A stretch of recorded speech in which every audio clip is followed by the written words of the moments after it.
It's the 9 Arts podcast. Welcome back to the show, everyone. Today, my guest is Rhys Duggan, the president and CEO of Revesco Properties. What I've learned from Rhys is that when you are thinking long term, it's important that you commit to your vision and you never stray from that perspective that is going to bring the natural elements of your land plan and your vision for a new neighborhood to life. Some of the guests we've had on the show might be thinking of building buildings or developments on a cycle of, who knows, 5, 10, 15 years. Rhys is building a new neighborhood, and this project is going to take multiple decades until you see it in its full form. So Rhys talks about how can we live our ethos from day one. I think you'll really enjoy hearing his commitment to the city. And I think of Rhys as an artist of the land, someone who is bringing to life all of those great elements of the site that he's working with. So check them out, revescoproperties.com. And also make sure that you take a look at our state-of-the-art report if you haven't seen that yet. I think you'll really enjoy seeing how meaningful art experiences in the built environment come to life with numbers. So without further ado, let's get to the show. All right, everyone. Welcome to the show today. I'm excited to be here with Rhys Duggan. Rhys, thank you so much for joining us. Thanks for having me, Martha. Super excited. So Rhys, tell us a little bit more about you, how you got to where you are, and what you're working on that excites you right now. For sure. We're in my office in Denver, Colorado right now. You can see it in the background behind me. I've been in Denver since 1998. I moved to Denver from Vancouver, where I was born and raised and went to college, and moved here in 1998 and started developing some retail assets in the market, and then grew into kind of residential master plan community development, and then some urban development. And currently have an office in Vancouver and one in Denver, and I'm back and forth. When there's not a pandemic, I'm back and forth once or twice a month. And really happy to call Denver my home, though. It's really my adopted home and my home base. And what are you working on right now that you think listeners would love to hear about?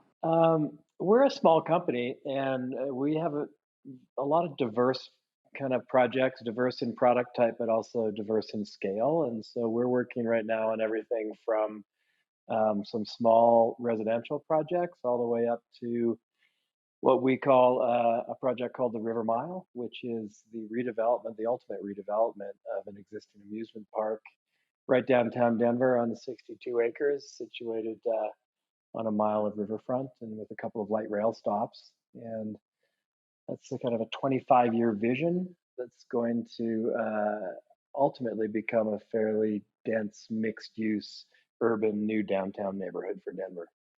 Well, that doesn't sound small at all. Like I said, we like to balance the big with the small. I like that small projects, in a way, can almost be as impactful as the large projects. And we really try and be mindful of the neighborhoods we're working in, and more specifically, the projects that we're delivering in those neighborhoods, and how do we make them accretive in some way to the neighborhoods that we work in. And I think small projects can be very impactful at that scale. Well, speaking of impact, what makes a great place, and what role do you think art and culture plays in that? What makes a great place? That's such a, how much time do we have to discuss the answer to that? All the Right? time you want? I mean, I think we're very fortunate to be able to travel a lot and see different cities in different parts of the world, and try and answer that question for ourselves as we travel to different places on the globe. And for me, streets are very, very important. Streets and streetscapes. Without a great street, great architecture is lacking. I draw a lot of inspiration personally from my hometown of Vancouver. I've watched that grow up as I've grown up, from a small town to kind of a city with an international presence. I love Europe. I'm in Europe a couple of times a year, and their model of urban development tends to be very different from ours, and I draw inspiration from that. I think there's some great projects in North America and some great cities that, as it relates to the River Mile project we're working on, we draw inspiration from. To the second part of your question, I think art is becoming more and more such an important component of what we do as developers. And I say more and more important in a Denver context. I think personally, in Denver, we've lagged the incorporation of art at scale in our projects. I think about Vancouver, who has had a public art requirement in their development projects for, I'm going to get the date wrong, but I'm going to say at least 30 years. And so, what that has really fostered is almost this DNA of art in medium and large scale development projects. And I think in Denver, we've been a little bit slow to adopt that. I'm seeing more of it these days. But I draw inspiration from Vancouver and what they've been able to deliver there. For us, more and more architecture and projects feel a little naked without it. It's almost like you're talking about all the elements in between the buildings, right? The streets, the art, the experience that in some ways happens perhaps even outside the architecture. 100%. I think it's equally important both inside a building and outside a building.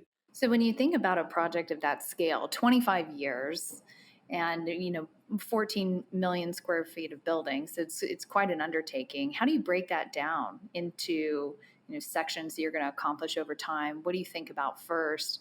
And how do you prioritize in your mind the vision for that site and how it unfolds?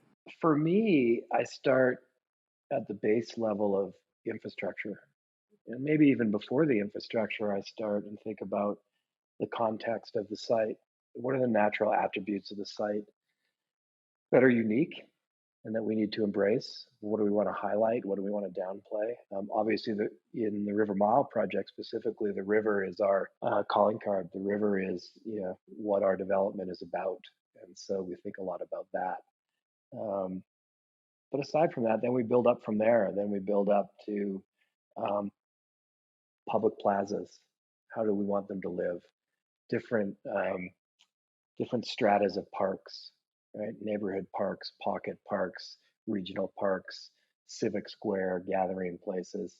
I'd say the art conversation at the River Mile came in very early on as we started to work on our master plan. How do we make sure that art is not falling behind and art doesn't become an afterthought in this community? Right. The last thing we want to be doing as we look at 62 acres of developed land in the future is, oh no, there's no place for art. Where can we shoehorn some art in? And I think art becomes a casualty of a lot of master plan communities in just that way. Right? You're scouring a land plan when you're 90% developed, saying, "Oh no, we need some art. We don't have any room for it." So I think we were pretty, um, I think we were pretty deliberate to not put ourselves in that situation. What's the value of thinking ahead and planning in that sort of way? Well, as I just mentioned, first and foremost, you're making sure you're not tripping yourself up by not being able to accommodate it. And I think you can weave it into your brand. I mean, I think if you look at the materials for the River Mile, um, I would hope that art has a place in our brand. Sure, it's about the river. Sure, it's about urbanization in Denver in a different way. It's about light rail. It's about vertical development. But art has a place in that narrative and in that brand, much like all those other pieces do and recreation does. And I'm sure as you're thinking through a long term plan like this, of course, having anything that's a differentiator helps to attract attention and ways to make your site unique. Are there themes of the way people socialize or the way we build communities that you have front of mind when you're thinking about an urban plan at this scale? Right now, where my mind goes is okay. We've made a commitment to have art a vital part of our master plan, but given that this is a 25-year project, how do we start to deliver on that along the way, right? So it's not like at 25 years you unveil the finished project and there it is, and everyone can see your beautiful examples of art. But how can we start to do that along the way to pique people's interest, to familiarize people with our place and with our brand, and whether that's through pop-up events, maybe it's through building hoarding, right?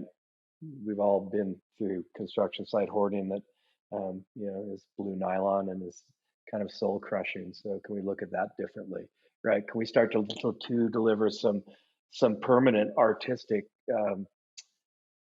fixtures early in the project, like we were fortunate enough to be able to do with Meow Wolf, for example, who is our first building within the River Mile and makes a very large artistic statement. So that's kind of where my head goes is now we're in the trenches and we're starting to deliver. How can we live our ethos now from day one?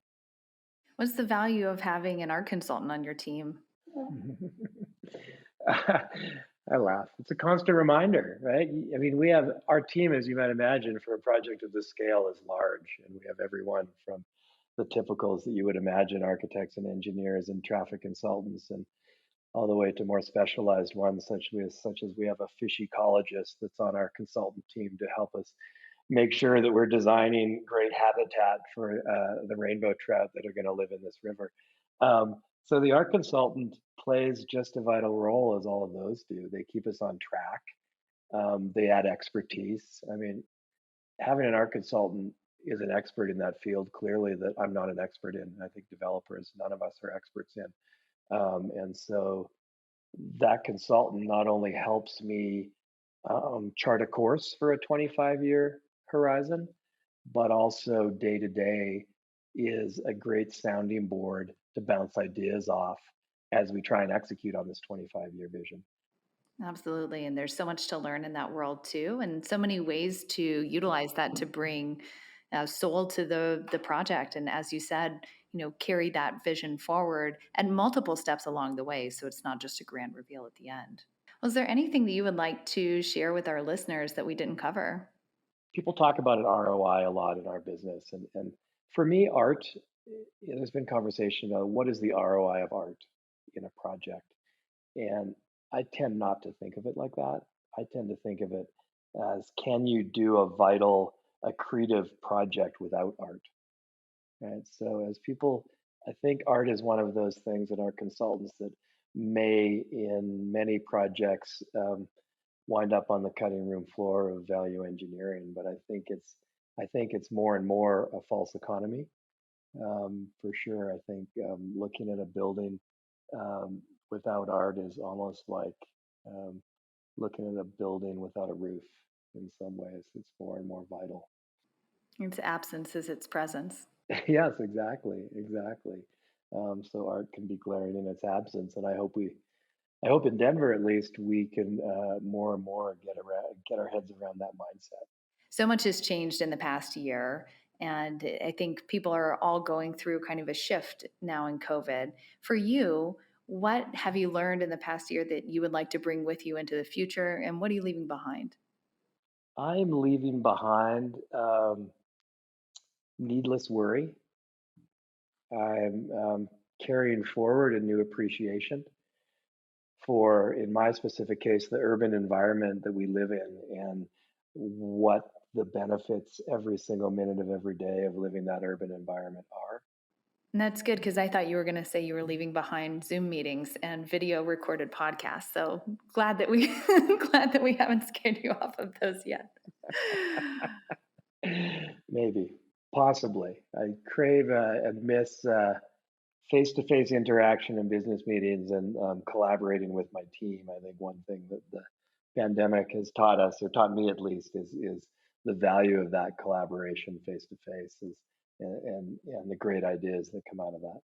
Well, Rhys, thank you so much for your time today. How do you want people to learn more about you or the projects that you're working on? Where can they go to find out more? Visit our website, our company website, Revesco Properties, and if you're more interested in our River Mile project, check us out online at rivermiledenver.com, and love to have any comments or feedback that anyone has once they take a visit to those sites. Great. Well, Rhys, thank you so much for being on the show. To our listeners, I hope that you'll check it out at therivermile.com. Check out Rhys Duggan and Revesco and learn more about the way that they are changing the landscape of a city, moving rivers, building buildings, building streets, and creating a whole new urban environment. So check them out. And thank you again, Rhys, for being here today.